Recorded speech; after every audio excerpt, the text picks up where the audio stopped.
Hello and welcome back to the Bird Cage. I'm Jack Kenna, joined alongside Alex King, and we will be recapping Creighton's defeat in Milwaukee 79-71 at the hands of arch nemesis Marquette.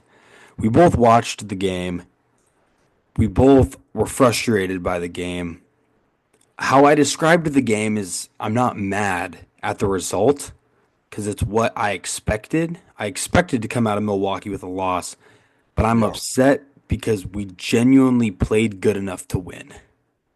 Yeah, if we lost by the same exact score, like 79-71, but it was like pretty much not in like I don't know, like you could just tell some games when it's winnable and some games when it's not.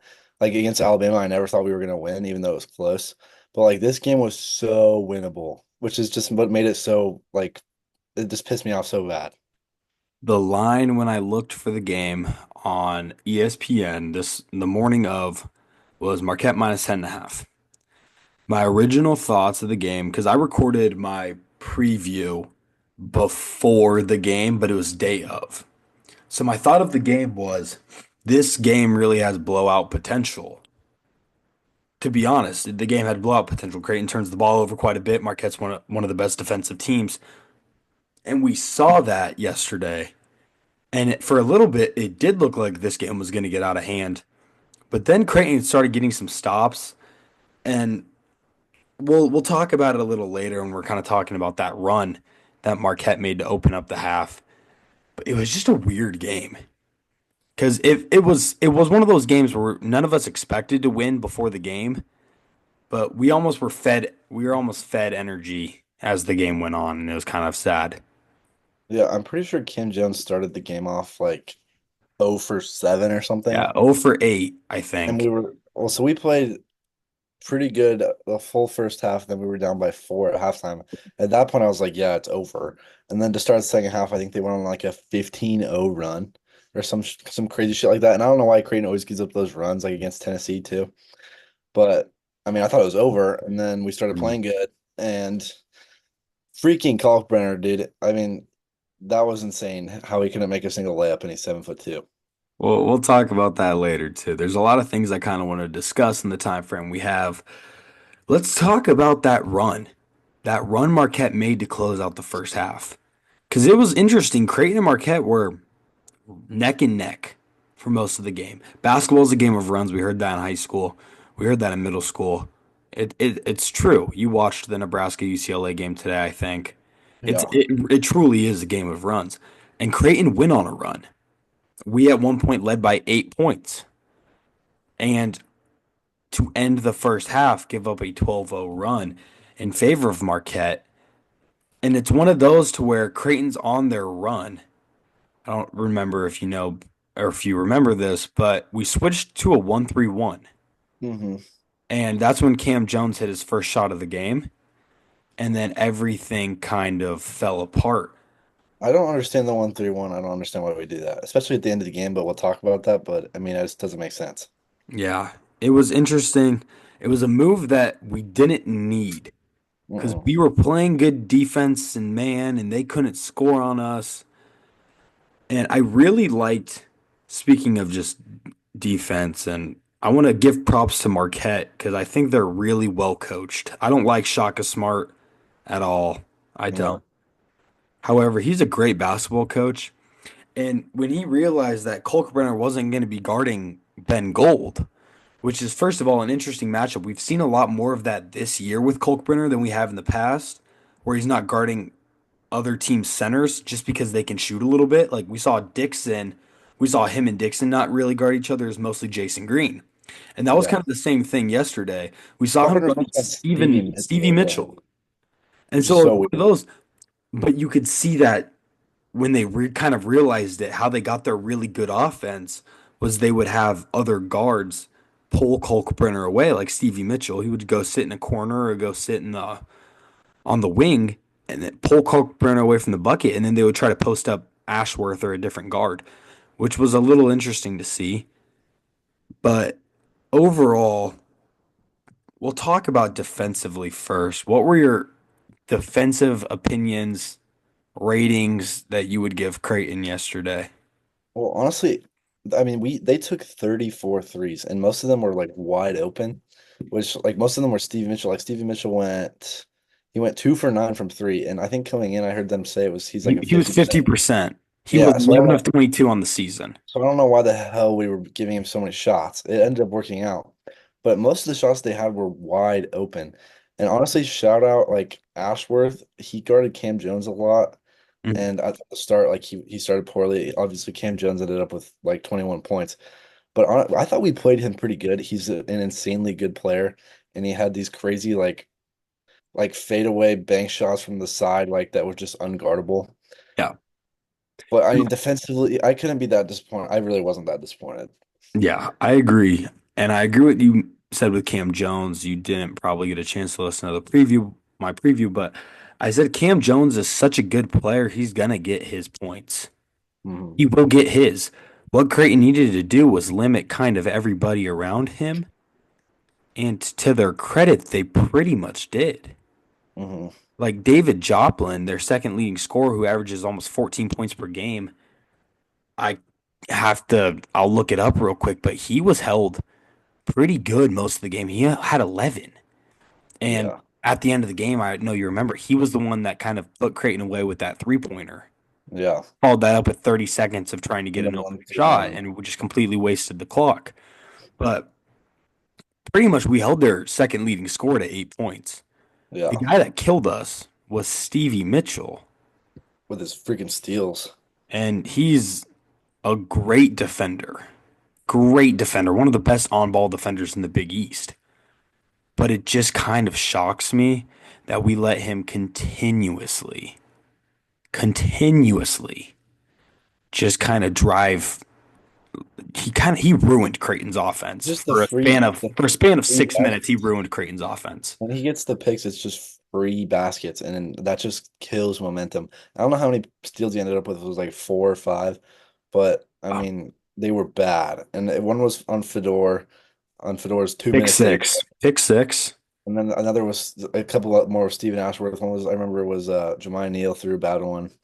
It's just I don't. There's no way he's that freaking good. Like you can't just. Yeah, It was just free. and it is free baskets, and good on him for being aware that that's how he's going to make an impact is on the defensive side of the ball because he only has 3 steals credited to his name on this box score. Doesn't make And sense. no, I if you would have asked me, I would have said 5 or 6. Like that's Yeah. just how much of a defensive impact he made. But like you said, he had a Fedor pick six. Fedor came in and tried to throw a sloppy pass up back to Ashworth, and it just got taken back to the house. He had a Jemiah Neal pickpocket from behind. He came up and poked it away. Easy basket for Marquette. And it was just baskets like that that really, really killed Creighton's momentum because then, even when they got the stop, Stevie Mitchell was there to get it right back. Yeah. Well, in football, they talk about like the middle eight, like it's its own quarter, like but the 4 minutes before halftime, the 4 minutes after halftime. And it's kind of the same thing in basketball. And I think we lost the middle eight like 20-0 or something like that because we were up eight and then they went on an 8-0 run into halftime and then an 8-0 run out of halftime. So it was a 16-0 run. And that's just so hard to get back from. And that was really boosted off of Stevie Mitchell's steals and Yeah, yeah. Stevie Mitchell terrorized us for a good chunk of that middle eight you're bringing up. Now, one thing I want to touch on before we talk about kind of everything else and before we talk about Ashworth and Kalkbrenner was the absence of Jackson McAndrew. Because McAndrew had 10 of our first 30 points and yeah. then barely played the second half. I just think he was a defensive liability, honestly. It was hard because you got to play him. He had 10 in the first half. He was our leading scorer, and then we just didn't play him, which was kind of weird. And I don't understand why Mason Miller keeps getting minutes over him. I don't understand Mm. what the hell is up with that. But I mean, I don't know. I think he was just a defensive liability. I agree with you. I think that's why he didn't play. And I was able to notice when he did play in the second half, what really hurt him, I think, was rebounding. He Yeah. had 6 defensive rebounds, but I remember a foul he had on Ben Gold. While Creighton was on offense, he had a block in the back foul on Ben Gold and then gave up an offensive rebound to Gold for a layup. Yeah. or maybe it was Owens or someone else. But it was one of those plays where I just distinctly remember it was great defense, and we just gave up free 2 points because he couldn't box out. And Yeah. so I feel like that's why he didn't necessarily play as much, but you need to find a way to get him on the floor. And at this rate, it's the same for Fedor. Yeah. I, You cannot tell me what Fedor would have been able to contribute would have been less than Mason Miller. the Fedor thing makes no sense to me because if you're saying he's not in game shape, but you're not playing him in the games, and he played for 2 minutes, he made a three, and he had two bad turnovers, but the turnovers are going to come with time because he hasn't played in games, so he's not like it's just You're not used to game speed yet. no, it's just so confusing why he's not playing, and I don't know. That pisses me off. I don't know. That needs to change when we go to Butler We got to give him in a few minutes. days. Like it needs to change. 'Cause I don't know how you could talk so much all year about how when we get Fedor and when we get Fedor and he's so good and he's been great, and then you play him for he's averaging like 3 minutes a game, and it doesn't make any sense. I would be so frustrated if I was him. I know they've probably talked about it, but it's so weird. It would frustrate me when I see somebody on the floor that I know that I can contribute more than. That's when Yeah. I think I would get a little frustrated. That's what I kind of think about with like Trout too, is Miller's getting all these minutes, but Trout when he's in is contributing way more. So I And just don't Trout's box score yesterday didn't scream great.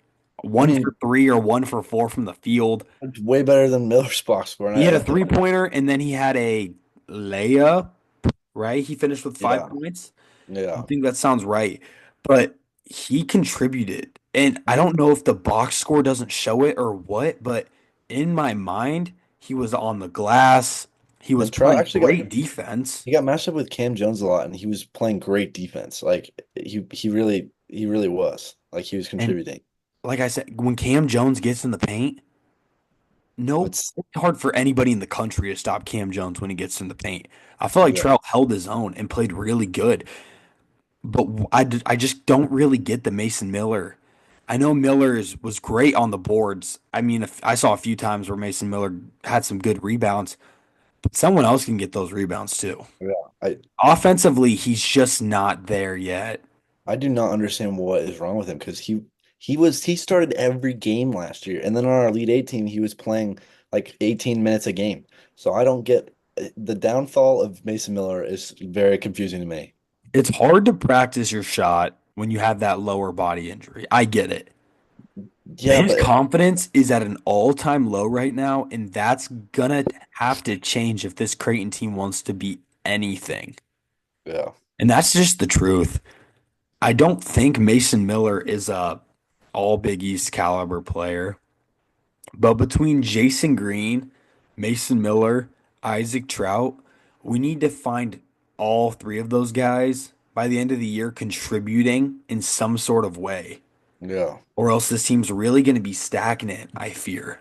It just doesn't make sense because he should theoretically be one of our top three or four players just based on experience alone. But he's just one of our worst players right now, and I Well, don't get it. speaking of experience that Yeah, did not play very well yesterday, our two best players played horrific. yeah, Brian Kalkbrenner had 16 points. Congratulations. I could have had 16 points free when throws. you're sitting there underneath the hoop the entire game.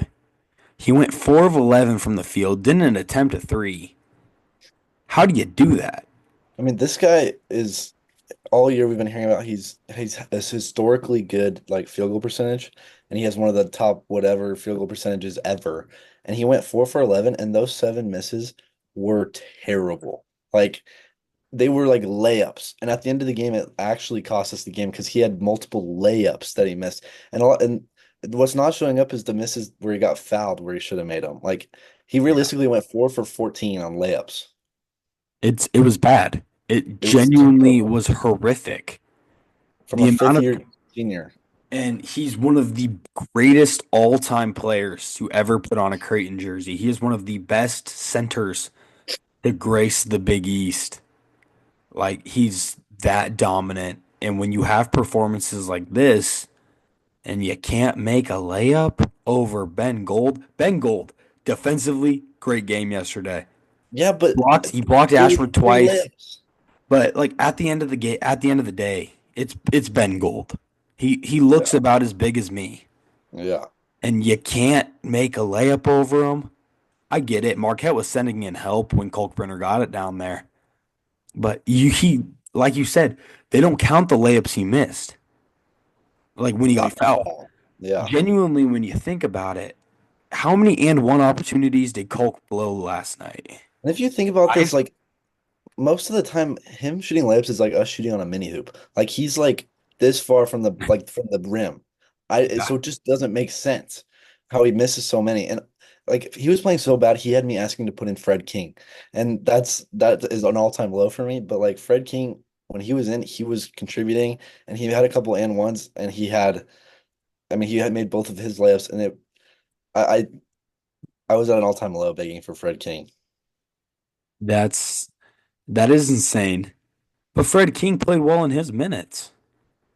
Like, and that's what I'm constantly seeing is Fred King continues to play well in minutes that he's been given so far.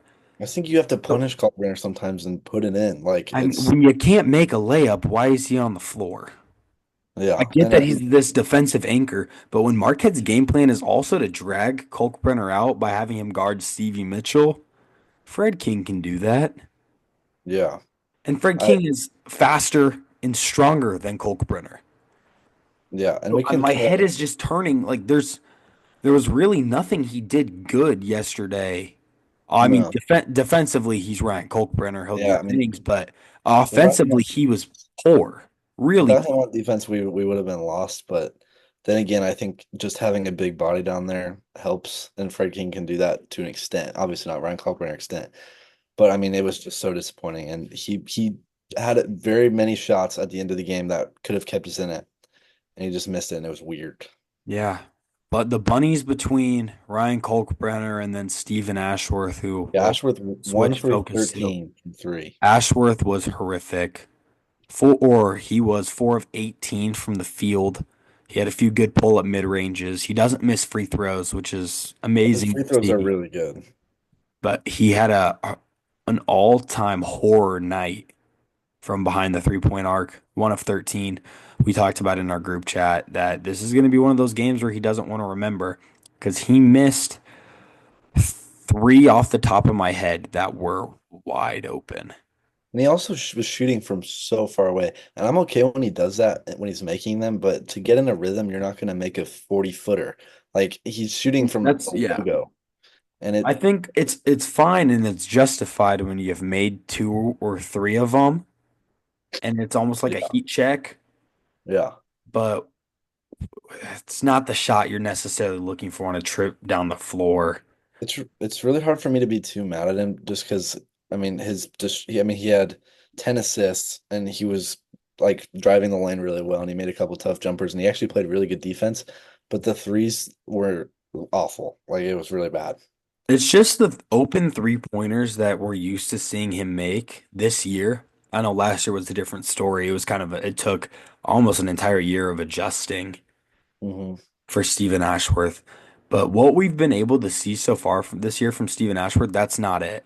No. That's not it. Before the game, he was a 40% three-point shooter. I'm very curious to see what that has dropped him to. Probably so low, probably like I'm 34. Like I mean, he had to he's 36, yeah. drop So I dropped him 4%. over 4%. And that's just not used. That's not what we're used to seeing. We're used to seeing him knock down, almost be butter from the Yeah, wide open shots.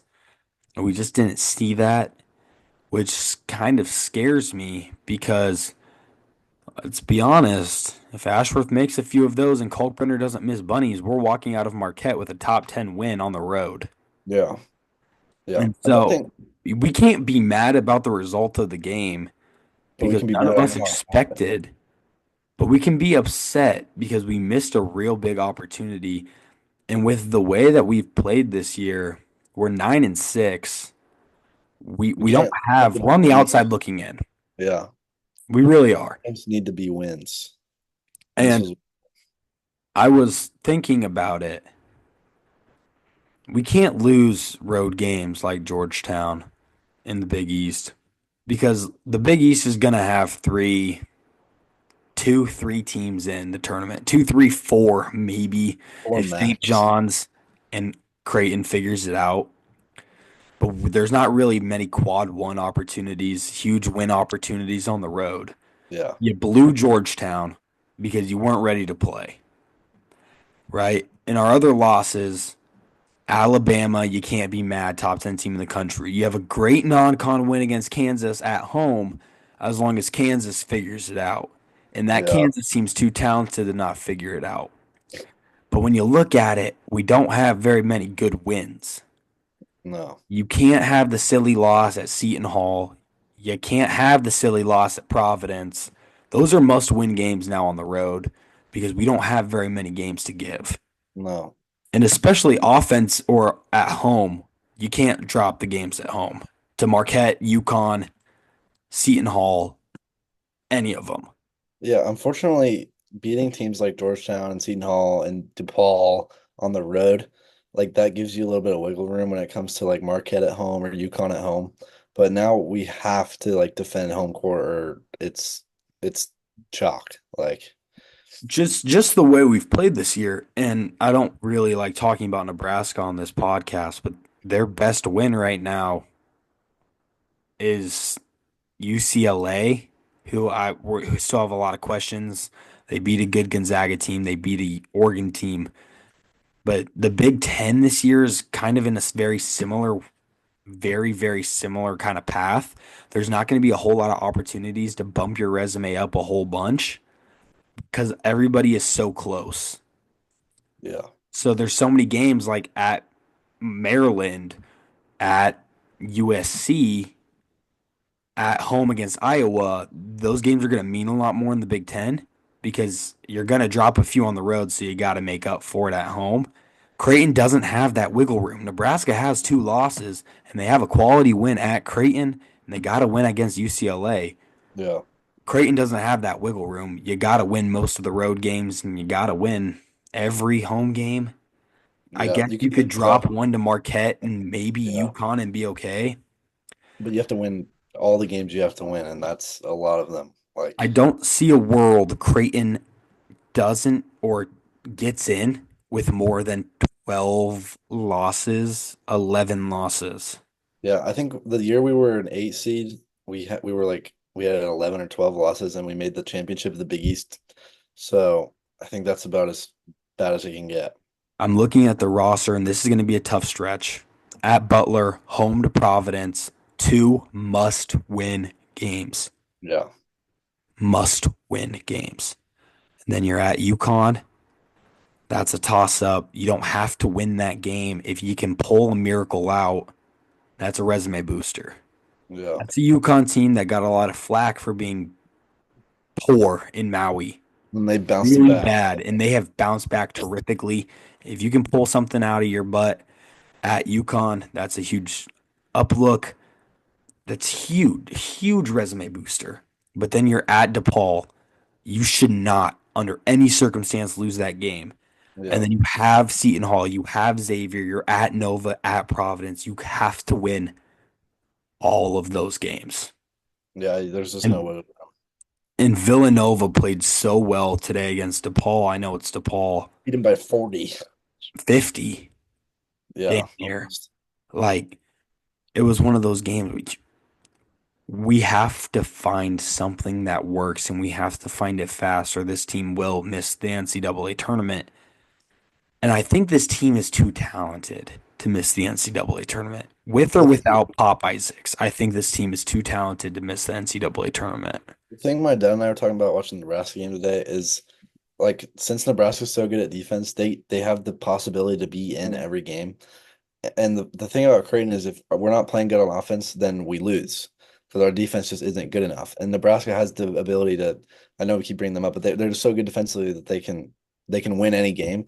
And it's just hard for me to think about that with Creighton because if we're not making our threes or if Kalkbrenner misses a few layups, we're screwed. And when's the last time we blew somebody out that was like decent? Like it's been a long time, and that's because we can't defend them. And like I just want to win a game by freaking 30 so I feel better, but I just don't think that's possible. Yeah, I don't know if we're going to have any of those this year, which is fine. But Nebraska, and I've been saying this too, they don't have the talent. That team doesn't really have much talent, but they have heart and they hustle and they buy in and they play for each other and they're damn good. Yeah. That is a really, really good basketball team. And on paper, they might be one of the worst teams in the entire Big Ten. Yeah, they just shouldn't be that good, but They they play. shouldn't be good. And they're great defensively. They do the little things right. They don't need to make 43s a game. They don't need to even attempt 43s a game, kind of like how Creighton kind of does. And that's just, they're good. And barring any setbacks, any crazy things, they'll be an NCAA tournament team looking for their first NCAA tournament win. And this is vice versa because now we're sitting here like, what the hell do we do? Yeah. We're usually in reverse cards or in like reverse seats with them. And now it's like, and I don't think this changes. I don't think Nebraska becomes the better basketball program over a No, year. it's just a down year, but But like you said, it's just kind of tough because we don't have much wiggle room, do we? no, and it's hard to because we expected to lose this game, and I think if we got hammered in this game, we'd be having a different conversation. Like we'd be like, they were the better team, and it's okay, we'll move on. But the fact that this was so winnable and we just choked it away almost, it just makes it very different feeling. Yeah, because I don't know what you call them, but I don't like looking at the positives when you lose Moral something like this. I victories, don't like moral victories. no. I'm not a moral victory guy. You win or you lose. To me, this is not a moral victory at all. No, you had a chance to get a huge resume booster, a huge road win, a place you haven't won at in 3 years, and you just fumbled it. And Yeah, a lot of that, sadly, goes on the hands of Ashworth and Kolkbrenner, and they know it. They know it. Ashworth yeah, wishes he could have made a few more of those shots, and Kolkbrenner knows he can't miss those shots at the rim. They know what they did wrong, but it's just like defensively, they played good enough to win. They lucked out. They lucked out enough to be in a game like that because Marquette really, outside washed of the out. first 26 minutes of the game, kind of struggled shooting from three. But they played good enough to be in a ball game, and they kind of missed it. They kind of missed the mark. I will say one bright spot, and we haven't mentioned him, Jemai Neal. He's honestly who I trust the most right now. He had a great game, and he plays hard. I really like him right now, and I think I I should. I really like Jemiah Neal too. He And played he makes really good. He hit two threes. clutch threes. I think he is a very reliable athletic player. I saw something on Creighton Twitter last night saying, "I've seen enough. Find a way to bring him back because for another year." I would take Jemiah Neal. I He's know at the start of the year we were kind of talking bad on him, but he's found well, he knows that's his a role. lot to do with shot selection. Yeah, he was taking the weird pull-ups, He and was now taking he's not. weird shots, contested shots, and he seemed to find his groove. And when he can knock down a few of those early shots, he's a lot better. Yeah, Yeah. and something else. Yeah, you go ahead. Oh no, you finish. I was thinking. Well, I was gonna say before we have to finish this, we should talk about like coaching as far as it goes at the end of the game was so bad. Because here's the set. We're down six. There's a minute left. They just get the ball, and instead of pressing or trying to force a turnover, we drop back into a 1-3-1 and just let them dribble it out, and then give up a wide open three. So then the game's over. Did that make any sense to you? I like I that. no, it The didn't. whole time I was screaming, "What the hell are we doing? Why are we in a one I three one?" was. I'm not gonna lie. I'm not gonna sit here and pretend like I'm a coaching guru at all. I didn't even know. I didn't pay attention to that. I understood we went to a 1-3-1, but in my head and the only thing I could think about was Kalkbrenner missing layups and Ashworth missing wide open threes. But it's if you think about it, that's such a bad game plan. And me and my dad That's horrible. Me and my dad were both Pressure. screaming You at the have TV to like, pressure. what are we doing? We have to force a turnover, and if you foul, you foul. We still had fouls to give. Or And maybe this we team is not good at forcing turnovers. The no. Creighton team isn't, but you gotta figure something out. And the thing about a 1-3-1 is you're gonna get open threes. So they were bound to get an open three sometime in the 30 seconds, which they did, and which they made, which ended the game. And which I mean, that was bad. Made me very angry. Yeah, I was so mad at the end of this game. I had to run on the treadmill for about 5 minutes, or else I was gonna go punch a hole in the wall. So I got a little sweat in after the game. there you go. That's what you needed.